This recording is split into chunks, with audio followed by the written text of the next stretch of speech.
Salve, senhoras e senhores, a mais esse podcast do esporte. Hoje um podcast para a gente falar aí de Copa do Brasil, Libertadores, começar pela Libertadores da América.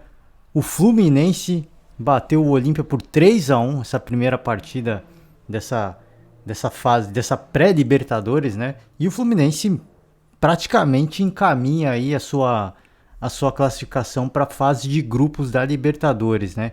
Que momento, assim, a gente tem que exaltar o momento porque ficou por um bom período aí do jogo 1-1 com erro do Fábio, inclusive. Fábio esse que se redimiu, fez defesas importantes, o Cano fez 2 gols e o Fluminense segue embalado, segue empolgado, segue imbatível, segue 100% sob o comando do Abel Braga. E, cara, assim, não tem como falar do Fluminense sem a gente lembrar que há algumas semanas, um mês atrás, a torcida chamando o Abel de burro, né? Eu faço esse. Não só eu, como muitas pessoas, muitos jornalistas, muitos comentaristas, a gente faz esse. A gente levanta esse ponto pra gente mostrar pro torcedor que o técnico às vezes precisa de sequência, a importância do treinador, né? O técnico às vezes toma atitudes, toma decisões que na cabeça do torcedor elas são controversas, elas parecem meio sem pé nem cabeça, mas um treinador, ainda mais como o Abel, né? Um cara experiente, super vitorioso, com uma identificação gigante com o Fluminense, inclusive ele falou, né, pós a conquista da Taça Guanabara, a importância do Fluminense na vida dele. Então a gente sempre faz esse levantamento para mostrar que, poxa, era um começo de um trabalho, né? E a gente estende isso para outras. E quando eu falo de Abel, quando eu falo de São Paulo também, eu falo sempre do Rogério Ceni. Olha a situação que está o Rogério Ceni hoje. Aí, aí alguns torcedores vão falar: pá, mas e se o Silvinho tivesse no Corinthians até hoje? Será que teria dado liga? Não sei. Assim, agora não adianta a gente entrar no campo da especulação, né? Mas o Fábio Carille no Santos teria dado alguma coisa? Não adianta a gente entrar no campo da especulação. O ponto que a gente quer chegar é nessa questão, né? O começo de temporada para alguns treinadores é o início de um trabalho e é preciso de tempo, né? Para maturar as ideias de jogo, para consolidar a sua proposta de jogo. Claro que se a gente pega, por exemplo, o Flamengo do Paulo Souza, o torcedor pode ficar na bronca porque não vê uma sequência. Parece que o time não toma forma. Faz uma partida muito boa, outra já não tão boa, o Paulo Souza continua fazendo experimentos, mas o Flamengo tá ganhando, sabe? Eu acho que essas trocas que o Paulo Souza faz, e muita gente fala, precisa dar sequência para um time, para eles ganharem confiança, para eles ganharem entrosamento. Se ele ficar mexendo, o time não vai ganhar esse entrosamento.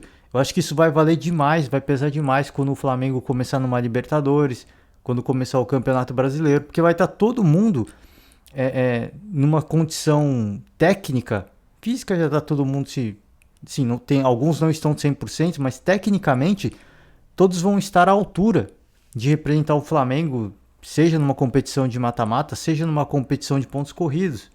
A gente vê times que o time reserva não rende tão bem como o titular. A gente já ressaltou alguns aqui, o próprio Flamengo, o Atlético Mineiro, o Palmeiras, né, que são as três elites hoje do futebol brasileiro. Tem um time titular muito forte, né, se a gente pegar a cavalaria, como diz o Vampeta, a cavalaria do Flamengo, a gente viu o jogo que eles fizeram contra o Galo na Supercopa do Brasil. A gente sabe o que esse time pode render. E o Paulo Souza tem a missão de rodar o elenco, de colocar todo mundo numa condição, assim como faz o Abel também, assim como faz o El Turco, o Mohamed. E isso faz parte, né? Para o torcedor é muita paixão, né? O torcedor quer ver uma sequência de vitórias consecutivas, jogando bonito. Calma, né? Calma, a gente, ó, é só olhar o que está acontecendo com o Fluminense do Abel Braga, né? Então tá de parabéns, o Fluminense é um time que mostra que tecnicamente está bem, fisicamente está bem, é muito bem treinado e mentalmente, eu acho que isso talvez seja o fator mais importante. Mentalmente esse time está muito forte, esse time está muito preparado. Preparado não sei, né? Preparado, isso, pronto. A gente só pode dizer que está pronto depois de ganhar alguma coisa. mas que esse time tá preparado, tá mostrando. É só ver o caminho que o Fluminense está fazendo. Então deixa aí um resultado bastante expressivo para o jogo da volta, deixa aí uma classificação bastante encaminhada para chegar na fase de grupos da Libertadores, e a gente vê o resultado de todo o planejamento, do que a diretoria acreditou, da convicção de contratar um treinador experiente, um treinador medalhão, de contratar jogadores medalhões também, colocar todos esses caras juntos e a gente vê o resultado, né? Então, o Fluminense está de parabéns. Bela campanha que vem fazendo o Abel Braga neste momento. E ele também falou depois, né, de conquistar a Taça Guanabara, né, que ele quer manter essa sequência de 100%. Ele quer manter essa sequência de vitórias. E pelo momento que vive o Fluminense hoje, eu não tenho dúvida que essa sequência ainda vai perdurar por alguns jogos, tá? Se o Fluminense vive um bom momento, está num estado de graça, o mesmo a gente não pode dizer do Vasco da Gama, né? Jogando pela Copa do Brasil, o Vasco foi eliminado pela Juazeirense numa disputa de penalidades, né? A disputa de penalidades ficou em 4-2 e o Vasco foi eliminado. O Vasco, que não fez uma boa partida, já não tinha feito uma boa partida contra a Ferroviária na rodada anterior da Copa do Brasil. Dessa vez também não fez uma boa partida, diferente, por exemplo, do que se viu no clássico contra o Flamengo. O Vasco foi muito bem, né? Mas eu não sei, de repente se preparou tanto pro clássico, que é importante, pro torcedor, tem o seu grau de importância, que aí a Copa do Brasil ficou pelo caminho, né? Então tem essas coisas. Será que não vale mais você apostar numa Copa do Brasil? Porque acabou perdendo o Flamengo de qualquer jeito, né? Fica na bronca, fica na reclamação, e eu acho que tem todo o direito, tem que reclamar mesmo, tem que deixar um manifesto, né? Só não adianta fazer que nem o Ronaldo, né? Ameaçar que vai entrar com um time reserva no próximo Campeonato Mineiro. Os caras não estão nem aí, pode pôr aí, Ronaldo, faz o que você quiser, mano. Esse tipo de ameaça, os caras estão dando risada, os caras nem ouviram, né? E se bobear, ainda deram risada da sua cara. E os caras não estão nem aí. Enfim, mas vale o protesto. Eu acho que vale o protesto. Tem que deixar o seu manifesto. Agora, fazer ameaça, esse tipo de ameaça, não vai acontecer nada. Essas coisas que eu acho que tem que protestar, mas ficar fazendo essas ameaçinhas aí não vai resolver coisa nenhuma, né? Eu acho que o Vasco tem o direito legítimo, peço perdão aqui ao Ronaldo, obviamente, né? Mas, poxa, né? Você acha que os caras estão ligando pra isso? Então, vai facilitar mais a vida do Atlético Mineiro, né? Então, os caras não estão nem ligando. Por isso que não é um deboche aqui, é só uma constatação de um fato, né? Por isso que eu peço desculpa aqui se for ofensivo, mas não pô, esse tipo de ameaça é uma ameaça ao vento, né?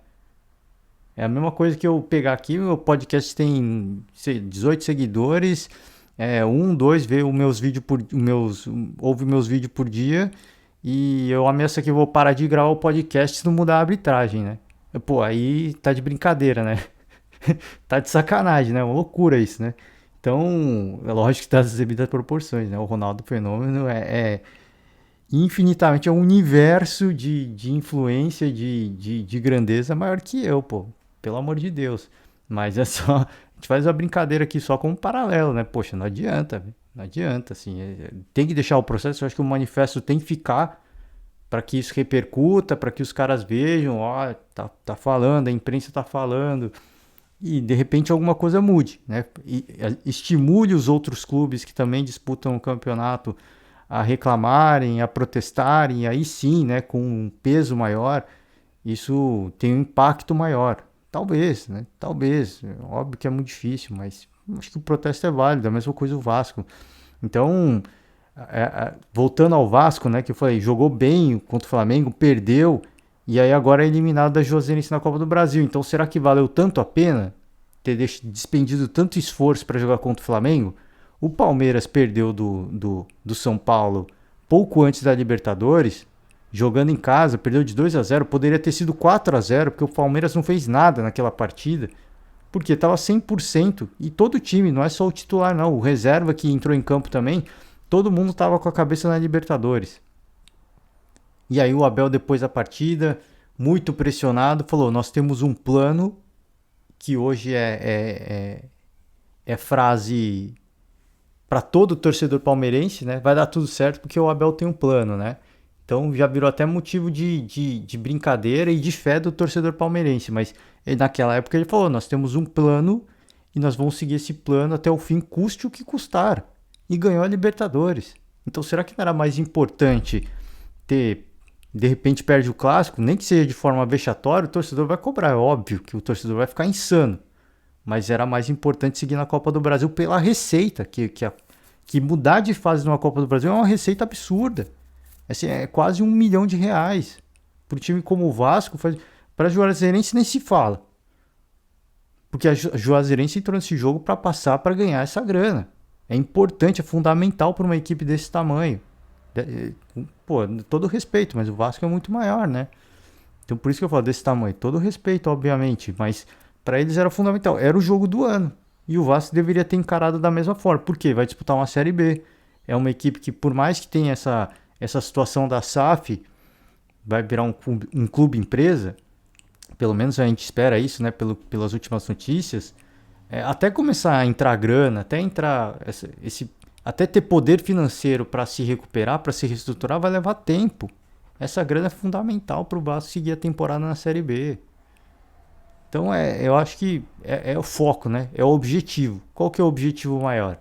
Então, não sei a que custo que valeu, né, dedicar tanto esforço. Se vencesse o Flamengo, pô, ia ter toda aquela euforia de ter vencido o Flamengo, mas não adianta você vencer o Flamengo também e ser eliminado da Copa do Brasil do mesmo jeito. Foi o pior dos cenários, né? Perdeu do Flamengo e foi eliminado da Copa do Brasil. Então, tem dessas coisas, né?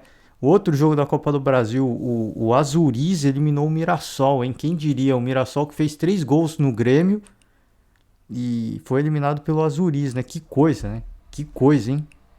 É aquelas coisas que aí o torcedor do Grêmio fica maluco, né? Como é que o time perdeu para uma equipe que perdeu do Azuriz, né? Mas jogou bola, naquele jogo jogou bola, né? Futebol tem desses mistérios. Às vezes você pega um time mais com um elenco mais valioso, com um elenco mais técnico, e você faz o jogo da vida, como foi como o Globo fez contra o Internacional. Eu não duvido que o Globo seja eliminado aí na Copa do Brasil nessa fase, né? Então realmente é muito. O futebol tem dessas coisas, né? O futebol permite esse tipo de coisa. O futebol permite essa variação, essas mudanças, né? Então é uma surpresa? Porque assim, todo mundo elogiou o Mirassol, né? Todo mundo elogiou o trabalho que o Eduardo Batista faz lá, pela campanha que o Mirassol faz no Campeonato Paulista também, todo mundo elogiou a equipe. E o elogio só pela eliminação, eu acho que não muda nada. A equipe foi muito bem. Vem fazendo um bom trabalho. Agora, né, ficou pelo caminho aí, infelizmente não segue. Né? E é o que eu falei, assim, todo respeito à equipe do Globo, mas se for eliminada nessa próxima etapa, não é nenhuma surpresa, né? Porque aí é o foco, né? É o objetivo. Qual que é o objetivo da equipe? Às vezes joga contra o grandão, os caras falam, putz, vamos jogar para mostrar que a gente pode. E aí você pega um adversário menos pressão, baixa um pouco a guarda, dá aquela relaxada e acaba sendo surpreendido, né? Então, futebol tem dessas coisas, repito, o futebol permite esse tipo de coisa, né? Acho que isso que é o grande barato do futebol, tá? Campeonato Gaúcho, a gente teve o Grenal, aí sim aconteceu o Grenal, né? Que a primeira tentativa teve aquele atentado contra o busão, o ônibus do Grêmio. Dessa vez o jogo aconteceu, o Internacional saiu vencedor numa partida que o Grêmio inexistiu. O Grêmio inexistiu nessa partida. Não sei o que aconteceu, o Internacional dominou amplamente a partida, fez apenas um gol, se tivesse vencido por 2-3-0, não é nenhum absurdo aqui dizer que o resultado poderia ter sido mais elástico para o Internacional, não é nenhum absurdo. O Internacional sobrou nessa partida, o Grêmio não apresentou absolutamente nada, né? Não apresentou, e o torcedor que ficou feliz com a demissão do Mancini e ficou feliz com a chegada do Roger, agora deve estar doido da vida, né? Deve estar pedindo a volta, deve estar arrependido de ter pedido a saída do Mancini. E não estou dizendo que o Mancini é melhor que o Roger Marcelo, mas o Roger acabou de chegar.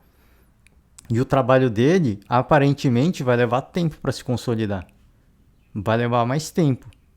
E aí, esse tempo precioso que o Grêmio perdeu pode custar caro na preparação para disputar a Série B. Pode custar muito caro. Porque já foi eliminado na Copa do Brasil, então não tem uma fonte de receita importante. Não tem jogos a mais para você continuar seguindo, se preparando, treinando, ganhando condicionamento físico, técnico, tático. Não tem. Então essas mudanças que acontecem, ainda mais para uma equipe que vai jogar a Série B, assim, podem custar caro, né? Ah, mas aí o Anderson Moreira foi pro Botafogo, o Botafogo estava numa situação difícil, começou a ganhar e terminou como e levou o título da Série B, mas de novo, né? A gente é aquela coisa que eu sempre bato na tecla aqui, o futebol permite essas coisas e não dá para achar que a exceção é regra. Quantos clubes trocam de treinador na Série B e na Série A e não dão resultado? Não adianta achar que só porque o Anderson Moreira deu certo no Botafogo que vai dar certo com todo mundo. Isso não vai, isso é exceção. E eu não tenho nem os números aqui, mas se a gente buscar quantos técnicos foram trocados na Série B e as equipes que não conseguiram fazer uma boa campanha na Série B, pô, isso é um número cabuloso. E aí se basear só no trabalho que o Anderson Moreira fez no Botafogo, ele é exceção. De tantas trocas que acontecem, uma tem que dar certo, né? E a do Botafogo deu muito certo. Então não adianta achar que a exceção é regra. Fica trocando. O trabalho do Mancini não era ruim. Se eu não me engano, ele foi demitido invicto. Porque é uma insanidade, né? É uma insanidade. Mas enfim, fez a escolha, optou. E de novo, eu não tô aqui falando que o Mancini era melhor que o Roger, mas o Mancini estava há mais tempo. Né? Ele já estava nessa preparação para a Série B, já estava com foco na Série B, já estava organizando o time para a Série B. Aí vem um novo treinador que tem identificação com o clube, mas não estava lá. O cara vai ter que, né, se readaptar novamente à equipe, entender as falhas, entender os jogadores que tem para conseguir colocar o melhor de campo, dentro de campo. E aí por isso que a gente fala, né? Essas trocas aí, qual é o custo disso? Às vezes custa caro, e já custou um Grenal, né? Já custou um Grenal. E pro Cacique Medina, que coisa, hein? O time do Internacional, uma tiriça, mano, jogando mal. E a gente falou aqui no podcast, a gente não via evolução nessa equipe do Internacional, era impressionante. Parecia uma equipe taticamente, tecnicamente em queda livre. Em queda livre. E aí faz um partidaço contra o Grêmio, né? Agora tem que manter essa sequência. Não adianta vencer um Grenal, achar que tá tudo bem pô, vamos manter o Medina agora, né? Que eu falei assim, agora o Medina virou unanimidade, né? Que eu tinha falado antes, né, no podcast anterior, um ou dois anteriores, que para mim o Internacional mandaria o Cacique Medina mesmo com a vitória. Se conseguisse fechar a contratação de outro treinador, por exemplo, o Odair Hellmann, se conseguisse o ok do treinador, o Cacique Medina vai ser mandado embora do mesmo jeito. Tá? Mas aí ó, o Grenal, o clássico, ele mascara muita coisa. E eu acho que agora muita gente ali nos bastidores já esqueceu do Odair Hellmann. Esquece essa história, deixa pra lá, vamos seguir com o cara. Né? Só que agora tem que ter sequência, a gente tem que ver evolução. É uma partida, tipo, o clássico muda muita coisa. É uma partida diferente. O clássico é um campeonato à parte. Agora o campeonato gaúcho segue. Né? E curiosamente a gente pode ter um Grenal também na semifinal do campeonato gaúcho, né? Porque nenhum dos dois pode chegar mais na liderança do campeonato gaúcho, né? Acreditem se quiser. Acreditem se quiser. Tanto o Internacional quanto o Grêmio não vão conseguir chegar na liderança do campeonato gaúcho. É muito difícil. Sim, é possível, mas é muito difícil. Então para você ver, né? A gente pode ter uma semifinal com as duas equipes, né? E o que se espera é ver uma final entre as duas equipes. Então o Inter foi muito bem, o Cacique Medina ganha a sequência, a diretoria apostou na permanência dele, apostou porque não tinha opção, né? Você mandar o cara embora antes do clássico declarar, tô aqui, Grêmio, pode levar. WO, porque é melhor WO para não passar vergonha, né? É assinar a carta da derrota e outra, né? A multa rescisória do Medina deve ser muito alta. Eu não tenho os números aqui, mas deve ser muito alta. Os caras para virem, eles têm que se blindar. E, pô, eles sabem como é que é o futebol, né? A blindagem deles é uma multa rescisória alta. Então, eu acho que ganhou sequência mais por uma multa alta, como acontece com muitos treinadores estrangeiros que vêm aqui, coloca a multa rescisória lá. Se a multa rescisória do Jorge Jesus fosse baixa, o Flamengo teria mandado ele embora antes. Antes daquela campanha fantástica que fez o Flamengo. O Flamengo teria mandado embora, mas a multa era tão alta que teve que explicar um pouco mais. A mesma coisa com o Domenech, né? O trabalho dele não deu certo, não deu, mas ele foi mantido no cargo, ele ganhou sequência muito mais pela questão da multa do que por qualquer outra coisa, do que convicção da diretoria. Porque a multa é muito alta, poxa, agora a gente tem que manter o cara, né? Vamos ver se dá certo. Vai que acontece o efeito Jorge Jesus. Não aconteceu. Infelizmente não deu certo. Infelizmente foi o Domenech, né? Porque aí depois o Flamengo traz o Rogério Ceni e ele ganha Campeonato Brasileiro, ganha Campeonato Carioca, ganha a Supercopa do Brasil e mesmo assim foi mandado embora, né? Então são as coisas do futebol. Mas enfim, não dá pra achar agora que o Medina é a solução de todos os problemas. Ele tem problemas, eu acho que ele tem que ter sequência e eu acho que os próximos jogos são decisivos. Agora tem que haver uma evolução. Essa aqui é a cobrança. Tem que haver uma evolução. Porque se não evoluir, aí realmente assim, eu não gosto das trocas de torcedores. Já critiquei o Grêmio aqui por mandar um Mancini embora. Mas é difícil, cara. Você tem que pensar na sequência do campeonato.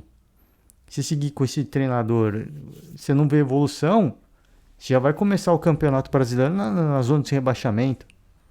Como aconteceu com o Grêmio no ano passado. Isso não pode acontecer. Então realmente é uma decisão muito difícil. Isso é decisão por os cartolas. Eles estão lá para isso. Quiseram ser presidente, diretor de futebol. Agora o problema é deles. Eles que se arranjem lá, né? Esse é a dor de cabeça que eles vão ter. Mas é um dilema agora. Deu tudo certo no Clássico. Jogou muito. Há muito tempo a gente não viu o Internacional jogar dessa forma. Jogou muito não, mas foi muito superior ao Grêmio. Há muito tempo a gente não viu o Internacional jogando dessa forma. Se tivesse jogado metade disso contra o Globo, teria passado. Metade do que jogou contra o Grêmio, jogado contra o Globo, teria passado. Todo respeito à equipe do Globo. Mas todo programa esportivo a galera tá falando os placares do Globo. Tomando goleada, só goleada. A equipe é fraca. Todo respeito aos jogadores, a equipe é fraca. Se o Internacional tivesse jogado 50% do que jogou no Clássico, teria passado. Tranquilo. Não precisava nem muito. Então você vê que agora a evolução precisa acontecer. Subiram um nível, né? Agora esse nível precisa ser mantido. Porque o torcedor está eufórico, está feliz, mas é uma partida para o torcedor voltar a pedir a queda do Cacique Medina, né? Que eu acho que pode fazer um bom trabalho, eu acho. O problema é que a gente não vê evolução. Não vê evolução no trabalho. Né? Então a gente espera que esse tenha sido uma partida da virada da maré e aí as coisas comecem a voltar para os eixos do Internacional, que volte a melhorar o nível do seu futebol para que o Internacional, né, para que o Cacique Medina se mantenha no Internacional, tá? Consiga fazer um bom trabalho no Internacional. Eu vou falar pro assunto Palmeiras agora, tá? Porque aparentemente aquela suposta contraproposta, eu falei errado ontem, né? Falei que o Palmeiras fez a proposta de 25 milhões mais os jogadores. O Palmeiras fez a proposta de 20 milhões mais 2 jogadores e a suposta contraproposta do Landim, do Rodolfo Landim, presidente do Flamengo, era 25 milhões de euros mais Gabriel Menino e Patrick de Paula. Pelo que a gente acompanhou de alguns setoristas do Flamengo, essa contraproposta não aconteceu, tá? O Rodolfo Landim, obviamente, entrou em contato com a Leila e recusou a oferta. Mas aí, pelo que a gente pôde apurar nos bastidores do Palmeiras, o Palmeiras não vai desistir. O Palmeiras ainda vai tentar uma nova ofensiva. O valor é muito alto, né? Que eu brinquei aqui. Que falaram, quer tirar o Pedro, paga 100 milhões, que é a multa dele, né? Mas eu tinha falado, se o Palmeiras pagar 30 milhões, leva. É um valor absurdo. 20 milhões já é um valor absurdo. 30 milhões, então, a gente brinca porque é o que eu falo, assim, o Flamengo sequer sonha em ganhar 30 milhões. Nenhum clube da Europa vai pagar 30 milhões de euros no Pedro. Por isso que eu falo, se o Palmeiras lançar essa, vai levar. Vai levar. Agora, vai chegar nesse valor? Não, não tem como, né? Pela política de responsabilidade fiscal da presidente do Palmeiras, é impossível disso acontecer. Por isso que a negociação é muito improvável de acontecer. É muito improvável, mas repito, tá? E eu falei isso ontem. Eu acho que o, eu acho que o Palmeiras vai levar, vai despender esforços para levar o Pedro. Porque agora existe conversa, né? Existe uma linha direta entre os presidentes, existe uma possibilidade de negociação. Eles falam que. Antes falava-se que o Pedro era inegociável com clubes do Brasil, principalmente o Palmeiras. Agora já houve esse contato entre presidentes e parece que, né, essa ponte estando aberta e o interesse do Palmeiras ainda ativo é sinal que o Palmeiras confia que mesmo com uma proposta absurda, o negócio pode acontecer. Agora é óbvio, né? Já oferecer 20 milhões já é muita coisa. Subir para 25 é algo estratosférico, mas a Leila Pereira precisa dar a resposta para o seu torcedor que cobra muito a chegada de um atacante camisa 9. Por isso que eu falei, eu acho que vai acontecer. Eu acho, vai ser uma loucura, mas eu acho que vai acontecer. Eventualmente vai. E o Flamengo, obviamente, vai fazer o Palmeiras sangrar muito.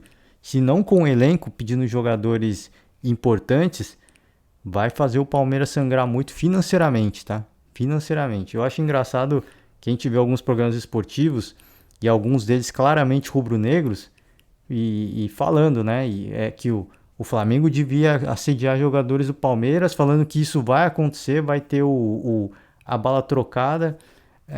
Cara, assim faz parte do mercado isso, né? Se você se satisfaz, só porque o Palmeiras está tentando contratar o preço, se você se satisfaz com essa bala trocada, achando que isso está mexendo com o ego, desculpa, né? Assim, você precisa repensar muita coisa na sua vida, né? Porque é um interesse. Assim, óbvio que se o Flamengo tem, tentar conversar com algum jogador do Palmeiras, o mercado está aberto para isso, mas fazer isso, você estimular esse tipo de coisa só porque o Palmeiras teve interesse no Pedro, cara, assim, a troco de quê, entendeu? Fica com essas birrinhas, esse mimimi besta. É normal, né? O Pedro é um jogador que é a reserva do Gabigol. Apesar de ter uma alta minutagem, ele é a reserva. Não adianta a gente entrar nessa questão de o Tite convoca reservas de jogadores de clubes europeus. O cenário europeu é totalmente diferente. O cenário europeu é diferente. O Tite olha para o cenário europeu de forma diferente. E aí não adianta levantar a minutagem do Pedro, isso aí pouco importa.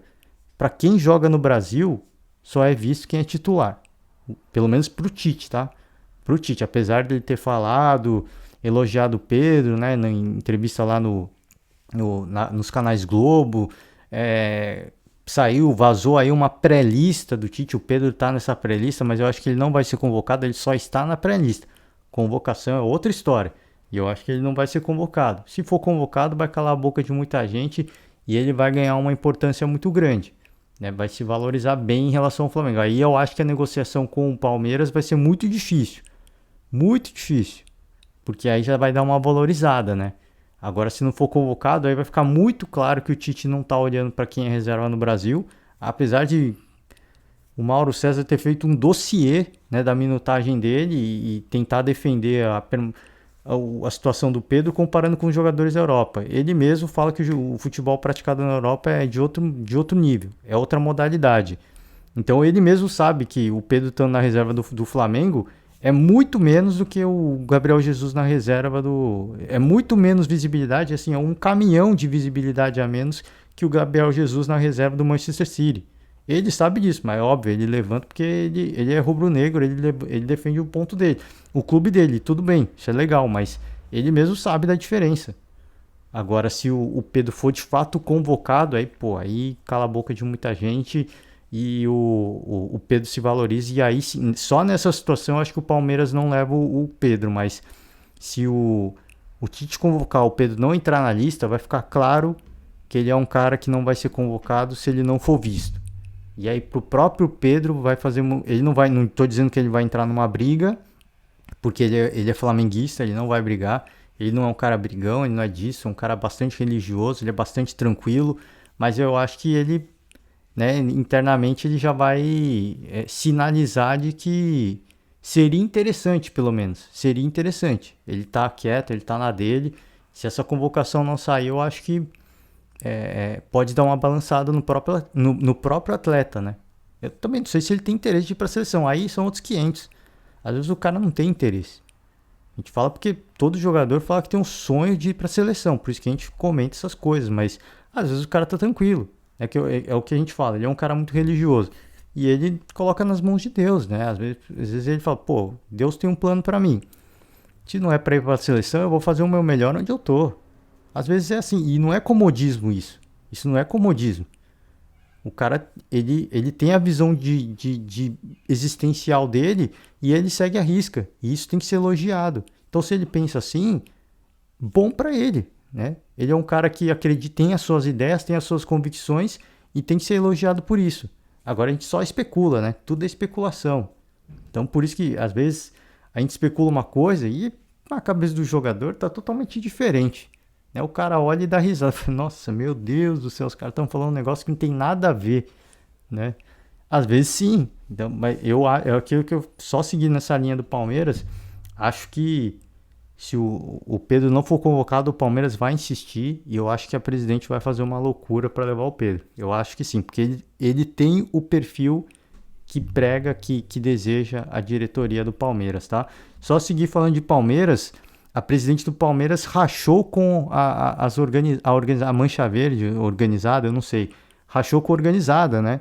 Ela tinha dado inclusive 200 milhões para a organizada aí para Abu Dhabi, para disputar o Mundial, os caras devolveram esse dinheiro, acabou. A relação, a parceria entre a presidente e a organizada acabou, tá?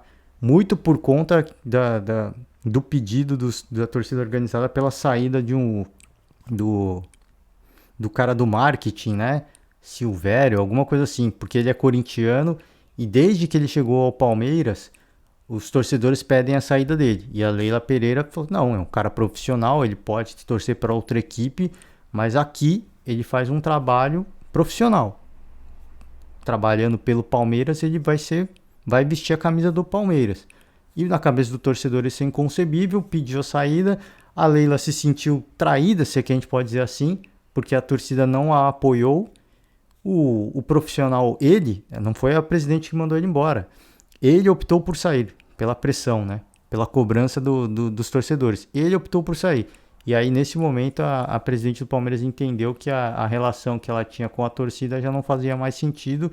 E eu acho que é isso. Sim. Ela começou a entender o futebol, né? Porque até então era tudo legal, né? A torcida organizada ajudou ela a chegar onde ela chegou. Então, acho que não pode ter memória curta também a Leila Pereira, né? Porque os caras ajudaram ela a chegar onde ela chegou. Mas agora ela está entendendo que ser dirigente é uma coisa e que a torcida organizada é outra coisa.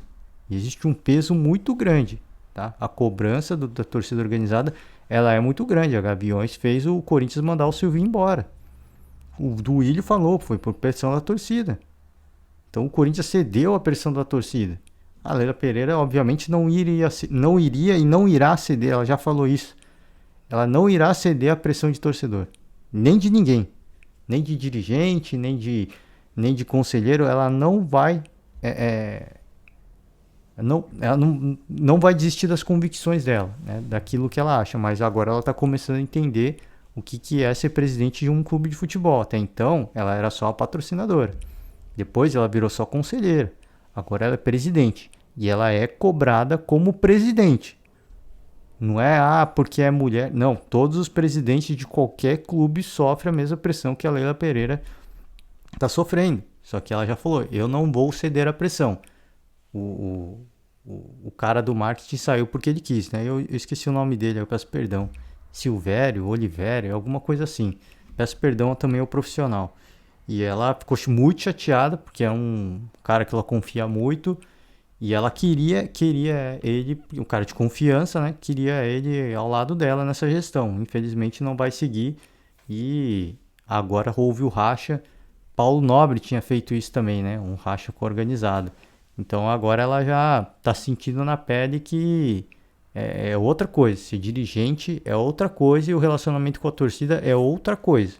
Tá? Pode existir um relacionamento dela como pessoa, mas com o profissional agora já não existe mais, tá? Então esse é outro ponto. Para fechar o podcast, tá? Eu queria fazer todo mundo, um convite a todos que não conseguiram acompanhar muito essa questão do Alan Ruschel, da Chapecoense. Alan Ruschel, o Neto e o Jackson Follmann. Eles participaram do podcast do Denilson Show. E, cara, para quem não viu, para quem não teve a oportunidade de ver, eu faço esse convite. Assim, é muito bacana esse podcast, a resenha que acontece, mas principalmente o relato deles sobre os bastidores da Chapecoense. É um caos, né? A gente vê que clube não tem jeito. A gente tem um carinho, pelo menos eu digo pessoalmente, eu tenho um carinho muito grande pela Chapecoense entidade, né? E eu não fazia ideia das coisas que aconteciam internamente na Chapecoense. Não fazia ideia, né? Para mim era uma equipe que era idônea, era uma equipe que prezava pela idolatria que os três tinham e ainda tem vinculada à imagem da Chapecoense, e você vê que não tem nada disso. Dirigente, é politicagem e assim, a gente começa a entender por que a Chapecoense está na situação que está hoje, caindo com a pior campanha na Série A da história. A gente entende por que a Chapecoense caiu e eu acho muito difícil que volte a Série A, tá? Pelo menos num curto prazo, eu acho muito difícil. Não só porque os clubes estão virando, a menos que a Chapecoense vire um clube empresa também, mas com os clubes da Série B virando clube empresa, nem todos vão subir para a Série A, outros vão continuar. Acho muito difícil que a Chapecoense num curto espaço de tempo volte, porque é um caos. O relato dos jogadores mostra que é um caos. É como qualquer outro clube, cheio de politicagem, cheio de cara que acha que sabe mais, ou sabe que não manja nada mesmo, mas só quer se manter no poder. Então é realmente muito triste, assim, é lamentável. O Alan Ruschel comenta sobre o caso do processo, que a gente repercutiu ontem, se eu não me engano, no podcast, essa semana, né, em um dos podcasts anteriores, e é muito bacana, assim, para quem não viu, veja, é muito legal o podcast, o relato deles é muito bacana, e assim, é algo que vale a pena assistir. Eu acho que não é questão de ter dó, de ter piedade, não é isso, assim, eles hoje são atletas, no caso o Alan Ruschel, e ex-atletas que estão marcados na história do futebol, não só brasileiro, mas mundial. Eles estão marcados, né? E você ter a oportunidade de ouvir o relato desses caras é algo que para mim é um privilégio, né? Tanta gente que se foi no acidente aéreo, a gente ter a oportunidade de ouvir. E os caras falando de problemas internos da Chapecoense, eu acho que é um privilégio que a gente tem, né, de poder ouvir a mensagem desses caras que são iluminados, né? Isso é inegável, os caras são iluminados. E o poder ouvir o relato desses caras, então eu deixo o convite aí bastante interessante e, eu, para alguns até pode até se emocionar, né? Relembrar o que aconteceu e tudo mais. O podcast é bem leve, vai de uma forma leve, mas tem momentos que você vê assim, para quem relembrar, vai bater aquela dor no coração, né? Faz parte, né? É uma coisa que está marcada.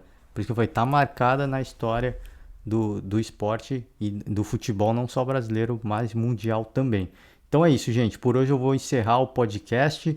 A gente segue acompanhando o mercado, qualquer coisa, qualquer notícia que a gente tiver, a gente vem, grava mais podcast para vocês, tá bom? Galera, valeu demais, um forte abraço e até a próxima. Tchau.